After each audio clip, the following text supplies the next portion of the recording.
What's up, Juventini? Alberto here. Got all your Juve news. All right, Juve growing dissatisfied with Massimiliano Allegri. We'll take a look at the latest there. Two of Thiago Motta's current players and one of their agents coming out saying, "Come and get me to Juventus." We'll take a look at the details there. Vlahovic and Cambiaso, their contract renewals, and why Juve's got the advantage in going after Koopmeiners. Like the video, subscribe to the channel. This is the HAC. Let's rock. First things first, today is the birthday of the one and only Gianni Agnelli, all right? March 12th, 1921 is when L'Avvocato was born. I could only imagine what this guy would think at Juve's current state, and I just know that it would never happen under his watch.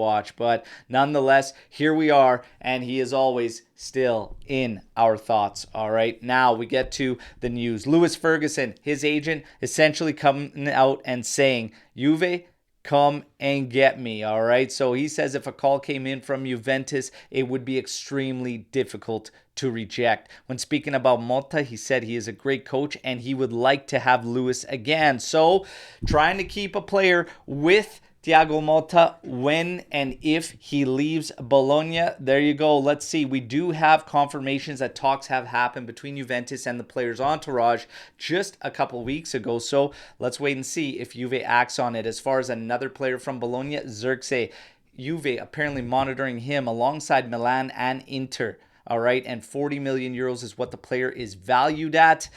Will Juve strike? I honestly don't see this one, all right? And I can't help but stick with what Mirko Di Natale said live on this show, that the player is closer to Milan than any other club, all right? So we just continue to monitor and see what develops. As far as our current players, Vlahovic, contract talks are in progress to extend the player to 2028. All signs look like it should get done, all right? And all these rumors we were hearing previously about contract talks on hold till season's end, maybe, just maybe, that isn't the case, because we also have talks about Cambiaso, and his contract renewal talks are underway as well, taking him to 2027. Cambiaso has been gaining interest from clubs around Europe, and Spalletti with the Azzurri looking to add him to the squad. For me, this is a no-brainer as far as Cambiaso being added to the Azzurri squad. He's extreme versatility, left side, right side, can also show that he gets it done in the midfield as well.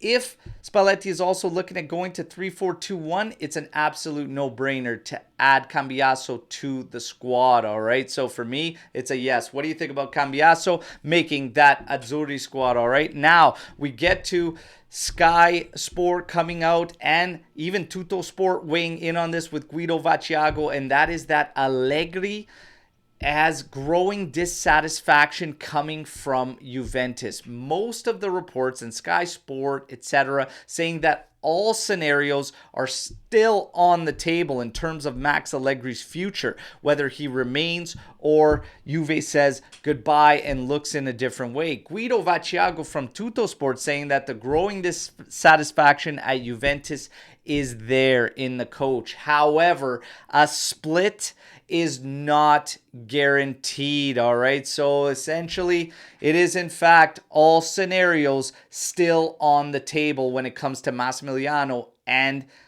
Juventus. For me, I cannot see an extension being offered up to the coach, but I was wrong last summer. Am I going to be wrong again?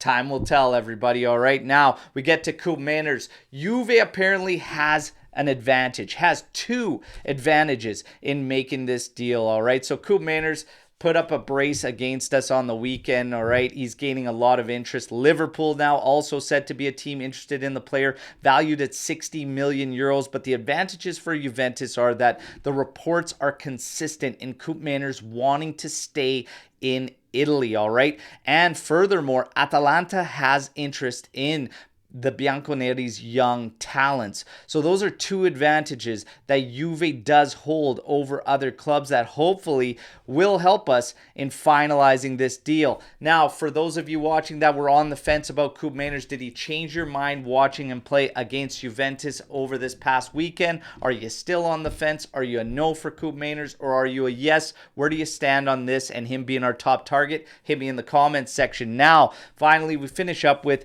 Kenan Yildiz. Yildiz, 42 minutes of play in the last 3 games, and this is getting a lot of attention and it's getting blown up, and for me, it doesn't really need to be, all right? The fact of the matter is Chiesa has become fit, all right? And we are still sticking in this 2-man front. Whether we need to switch to a 3-man front, it's still up in the air because we've needed help covering in the midfield.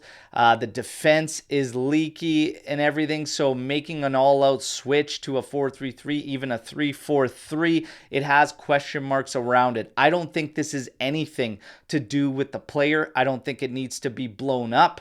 All right, and I still wouldn't be surprised if we do try a 3-man front and get him out there, but I think this is just magnified, but doesn't need to be. We're trying to get Fede Chiesa going, and to be fair, he is the more dangerous out of the 2 players, and that's the right call in my personal opinion, but you guys know the drill. I lay it out for you to play it out. Is it a big deal? Do we need to be making a thing out of this Yildiz minutes thing? Hit me in the comments with that and everything you hear about, everything I just reported, all right? I'll be back tomorrow with another daily update video, and you guys know the drill. Like the video, subscribe, share the content, but let's mix it up in the comments. Fino alla fine, Forza Juve. Ciao tutti.